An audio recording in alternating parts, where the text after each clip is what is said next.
So I think I've solved the issue at hand in DanMachi.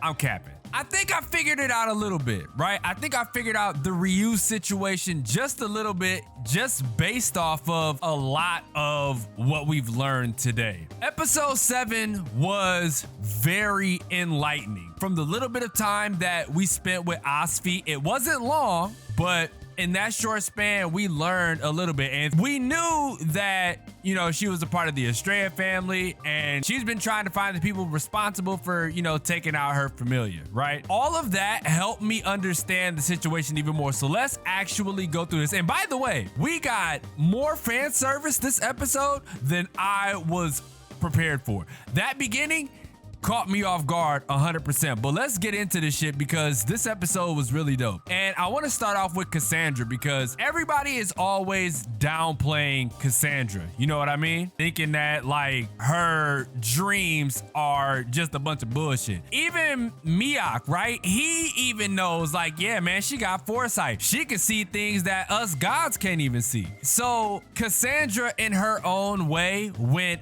out of her way to make sure that the dream that she saw did not come true, right? Seeing that Belle was the only one who survived in her dream, she deliberately made sure to keep people back from even interfering. I thought that was super genius because the hardest one was Aisha and keeping her from going down there. That was like her toughest task. But honestly, like if we think about it in a nutshell, just people listening to her is the toughest task because like I said, nobody believes the dreams. Even her, like her best friend Daphne doesn't even really like listen at all. That should be blowing my mind. But anyway, I digress. So Cassandra really stepped up her game this episode, and bro, I fucked with that. I was really proud of how far Cassandra came because, you know, I've said this a million times, but she will not go out of her way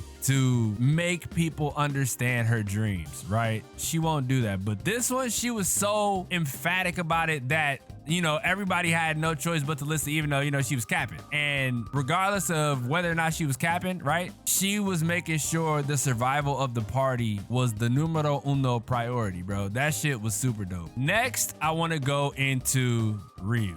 Daphne and Lily pointed this shit out, and this definitely laid those claims to rest. Now, Ryu interrogating this guy, making sure, you know, his tendons are severed. Very clean cut, very Ryu style. So we knew that, right? We understood that. Daphne and Lily brought up the fact that there was some wounds that he had that didn't match up with what Ryu was doing. So where does that take my brain? Ryu is being set up. And it has to be by somebody that she knows, right? That's somebody that she's ran into, somebody that she's looking for. And it's got to be those from the evilest familiar.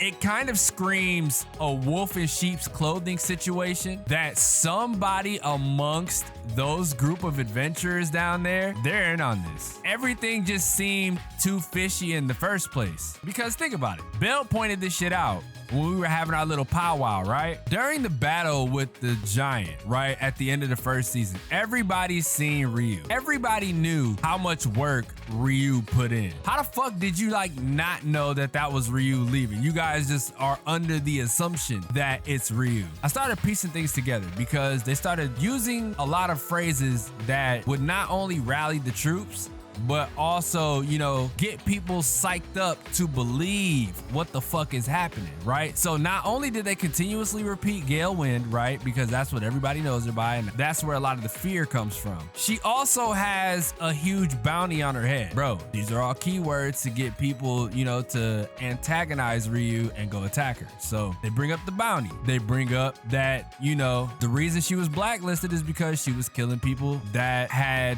something to do with her familia's downfall, right? So there's that. All of these things accumulated, right? And that led all those adventures to be like, yeah, let's go get her. Yeah, let's go get her. So I'm just like, who is the mastermind behind this situation? Somebody had to tip off Ryu at some point and be like, oh, there's some of the evilest familia down there. And I'm not gonna say where I got my info from, but just know if you go go down there, you gonna find him. Bro, who is this puppeteer?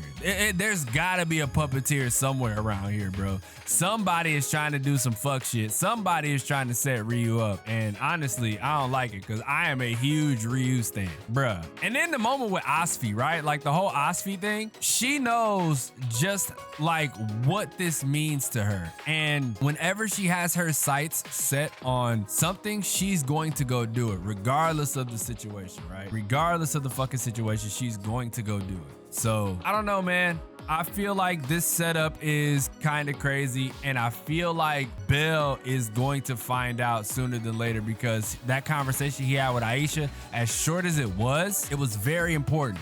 She even told him, she was just like, this is your grave. I'm like, oh fuck, like what the fuck is going on here? The title for next week's episode is Chaos. So I think a whole bunch of shit is just about to go down, right? Like everybody about to start scrapping, people about to start fighting, Ryu about to start tearing people new asses. And I feel like she's going to see the person that she's been looking for this whole time amongst that group. Like I said, I don't know who it is, but Ryu would not run off for no reason. After that interrogation sequence, she would not run off for no reason. So like I said, we're going to figure out what the fuck happened either next week or the following week, right? It's going to happen at some point. Anyways, man, let me know what y'all thought about this episode. Let me know what y'all thought about that fan service, because that shit was kind of crazy. Like I said, it was very fluid, and I was not expecting it, but it was very well received.